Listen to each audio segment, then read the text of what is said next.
تو کیا نعرہ حیدری یا علی مدد کہنے سے شرک ہوتا ہے؟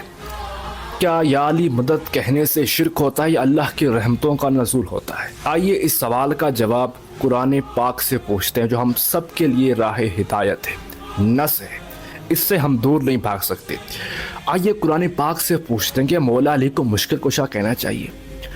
جب میں قرآن پاک سے پوچھتا ہوں تو سورہ المائدہ اس کا جواب دیتی ہے۔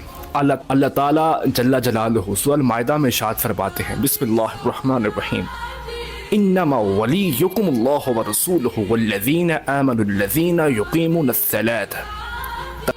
اے ایمان والو، تمہارا مددگار اللہ ہے، اس کا رسول ہے، اور وہ اہل ایمان جو رکوع کی حالت میں اللہ کی مخلوق کی مدد کرتے ہیں، زکوٰۃ دیتے ہیں۔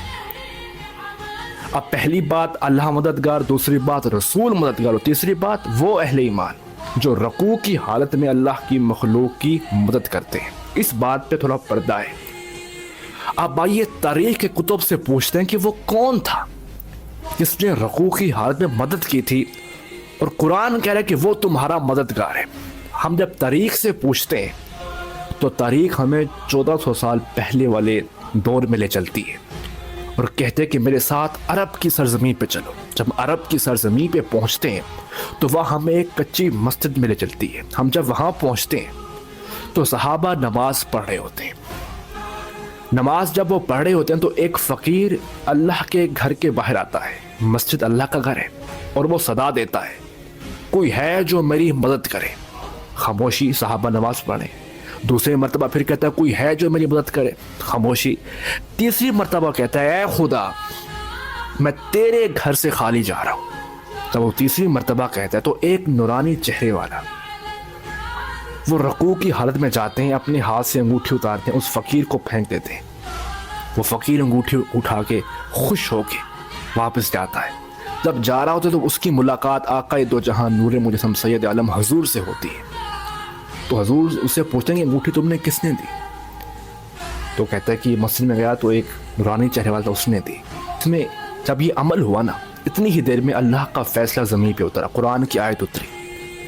حضور مسجد میں تشریف لے گئے اور پوچھا کہ آپ سب نماز پڑھ رہے تھے، جب فقیر مانگنے آیا تو کون تھے وہ جس نے رکوع کی حالت میں اللہ کی مخلوق کی مدد کی؟ تو سب صحابہ نے کہا حضور وہ اللہ کے شیر مولا علی شیر خدا تھے، انہوں نے رکوع کی حالت میں مدد کی۔ تو حضور نے فرمایا سنو رب کا فیصلہ ہے، انما ولیکم اللہ ورسولہ والذین آمنوا الذین یقیمون الصلاۃ۔ اے ایمان والو، تمہارے مددگار اللہ ہیں، رسول ہیں، وہ اہل ایمان جو رکوع کی حالت میں اللہ کی مخلوق کی مدد کرتے ہیں۔ تو قرآن نے کہا کہ علی مشکل کشا ہیں، مددگار ہیں۔ اگر تو ہم نے قرآن سے پوچھا، نہ ہم نے کہا نہ کسی اور نے کہا، علی وہ ہستی ہے جس کو قرآن نے مددگار کہا، مشکل کشا کہا۔ تو دودھ کا دودھ، پانی کا پانی ہو گیا۔ اب قرآن کی نص آ گئی، سے کوئی نہیں بھاگ سکتا۔ اگر کوئی یہ کہے کہ ولی سے مراد دوستی ہے تو ہرگز نہیں۔ حضرت عبداللہ ابن عباس اس کے بارے میں حضور نے دعا کی کہ ان کو قرآن کا علم عطا فرما، انہوں نے کہا کہ اس کا مطلب ہے مددگار ہونا۔